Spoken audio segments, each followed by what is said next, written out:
தீமையான செயல்களுக்கும் அடிப்படை காரணம் எதுவென்றால் பாவம். That's why Jesus gave us only one commandment. அதனால் தான் ஆண்டவர் இயேசு ஒரே ஒரு கட்டளையை நமக்கு கொடுத்தார். He did not give us suggestion. அவர் நமக்கு ஆலோசனை கொடுக்கவில்லை.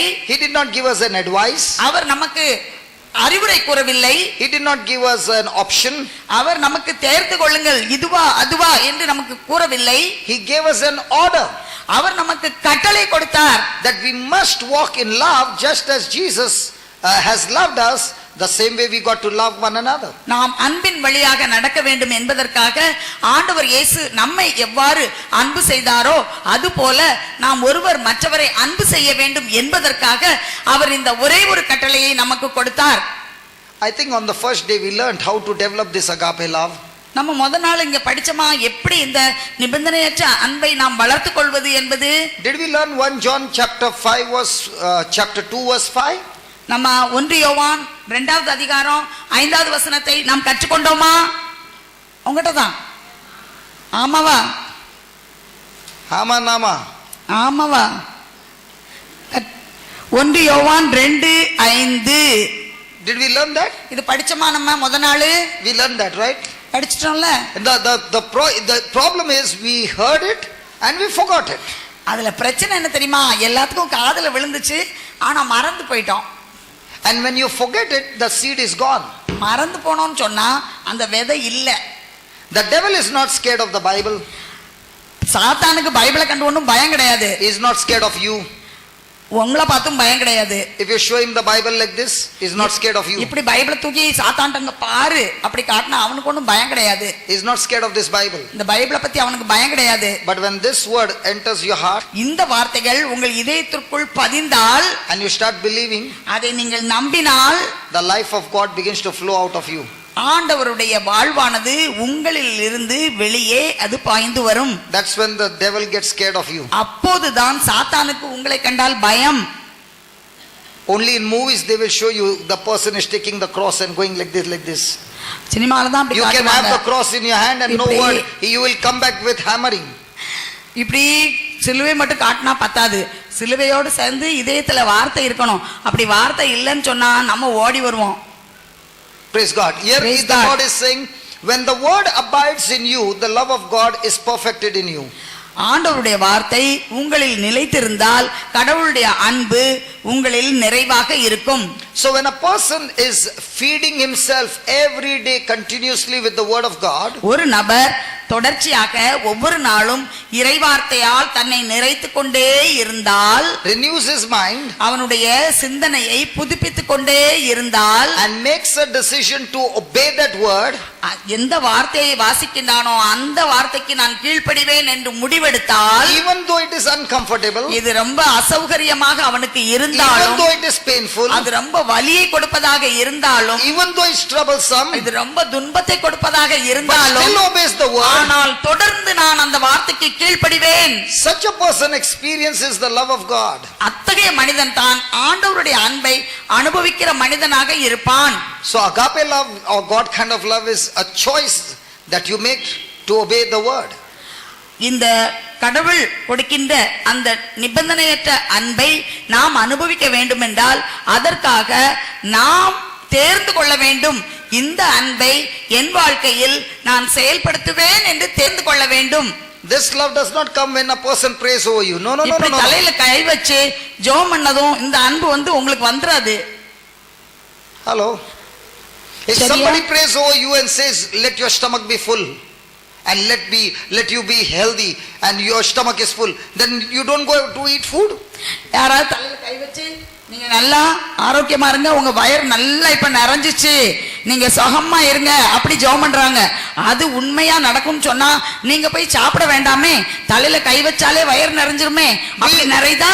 Do you say that person prayed over me, now I don't need to eat food, my stomach is full?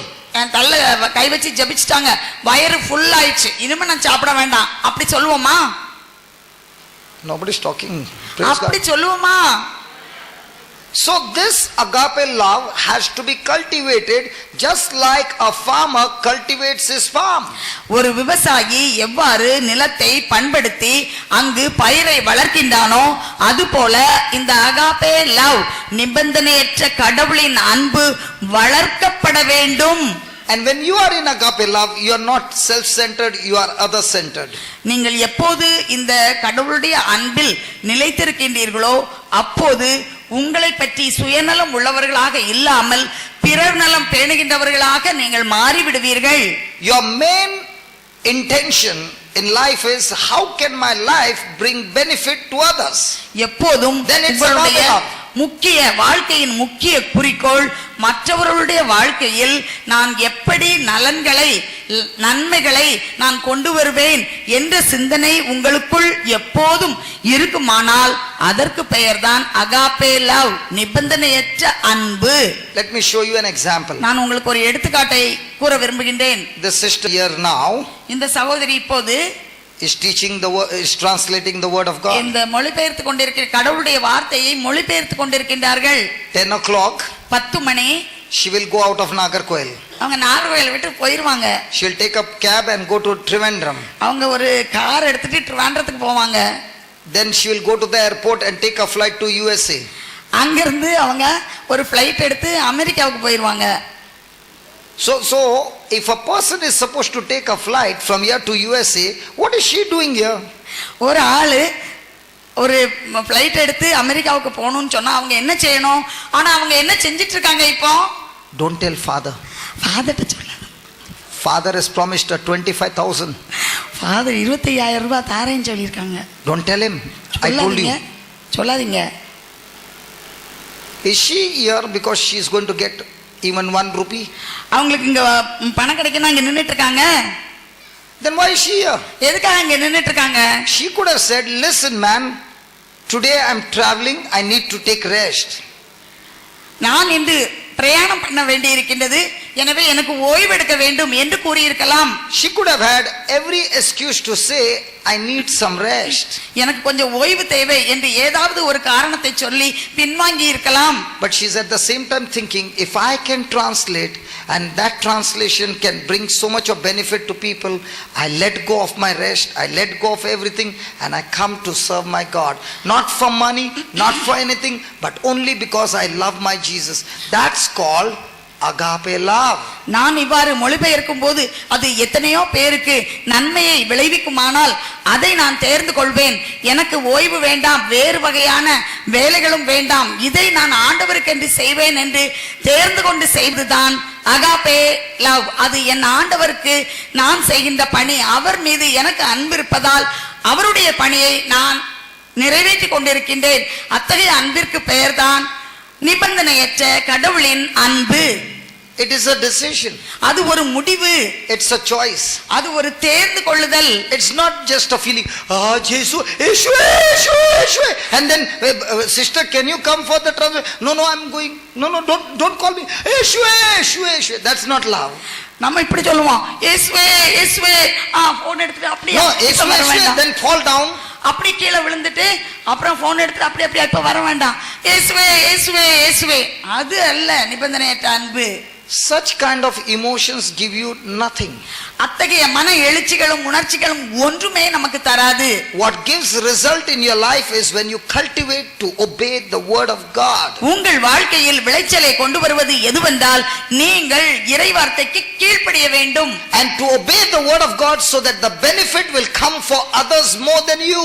இவ்வாறு இறைவார்த்தைக்கு நீங்கள் கீழ்ப்படியும் போது உங்களை காட்டிலும் மற்றவர்களுக்கு நன்மை அது கொடுப்பதாக இருக்க வேண்டும். When you cultivate this kind of an attitude, இத்தகைய ஒரு மனநிலையை நீங்கள் வளர்த்துக் கொள்பவராக இருந்தால் the fullness of God, the power of God will be manifested in your life.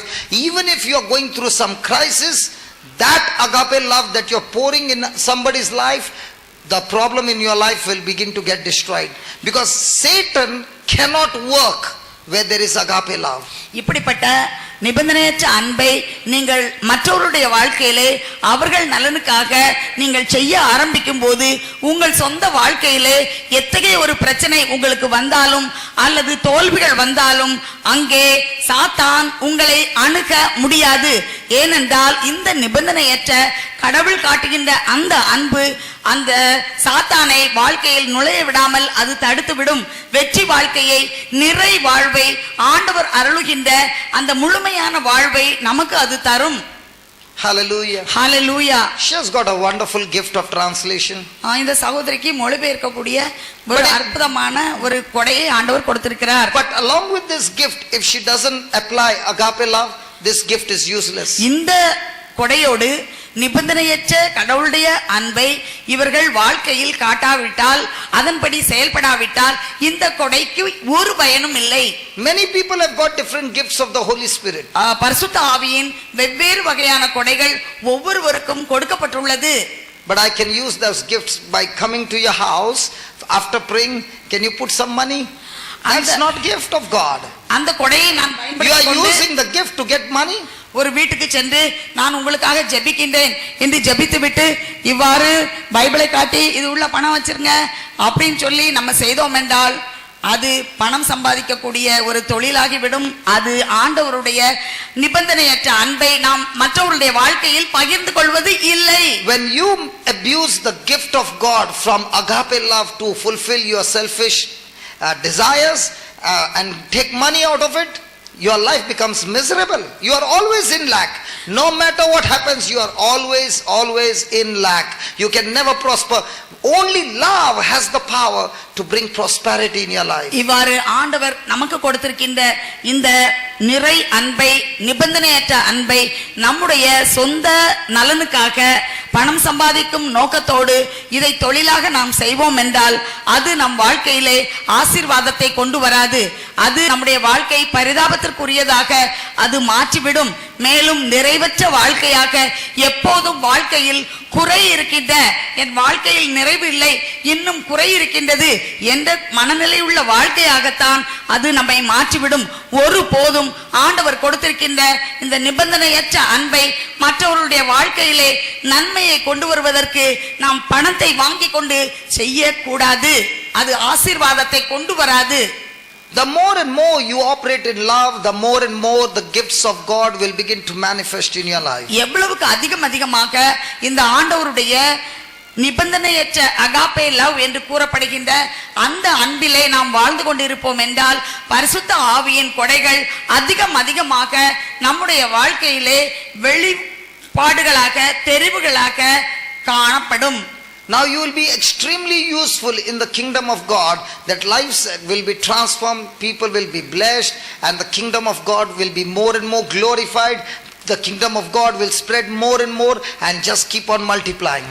இவ்வாறு இந்த அன்பில் நீங்கள் வாழ்வீர்கள் என்றால் ஆண்டவருடைய அந்த இறை அரசில் நீங்கள் இன்னும் அதிகமான ஆசீர்வாதத்தை கொண்டு வருபவர்களாகவும் மற்றவர்களுடைய வாழ்க்கையில் நன்மையை கொடுப்பவர்களாகவும் உங்கள் வாழ்க்கையில் நிறைவாழ்வை பெற்றுக்கொள்பவர்களாகவும் நீங்கள் about the world but not of the word of God. உலகத்தை பற்றி அதிகமாக தொலைக்காட்சி பெட்டியிலும் நாம் இந்த பல போட்டிகளும் பல சொற்பொழிவுகளும் உலகம் சார்ந்தவற்றை பற்றி நாம் கேட்க முடியும். There will be so much of selfishness, Jesus says, and there will be so much of offense and bitterness around that people will come to a conclusion walking in love, and that to agape love is foolishness in this world.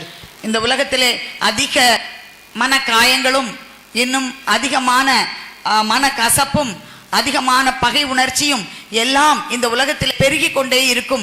அப்படி இருக்கும்போது இந்த இறை வார்த்தையினால் என்ன பயன் என்று மக்கள் அதை சந்தேகத்தோடு அதை நோக்கி அவர்களிடம் இருந்த அந்த நம்பிக்கையும் அவர்களிடம் இருந்த அந்த அன்பும் குறைய ஆரம்பிக்கும். In the last days, the selfishness will grow so much that people will want to come to God only because they want some healing, some blessing, but they don't want to have any relationship with God. They don't want to have anything to do with obedience to the word. They just want what they want. சுயநலம் பெருகுகின்ற காரணத்தினால் மக்கள்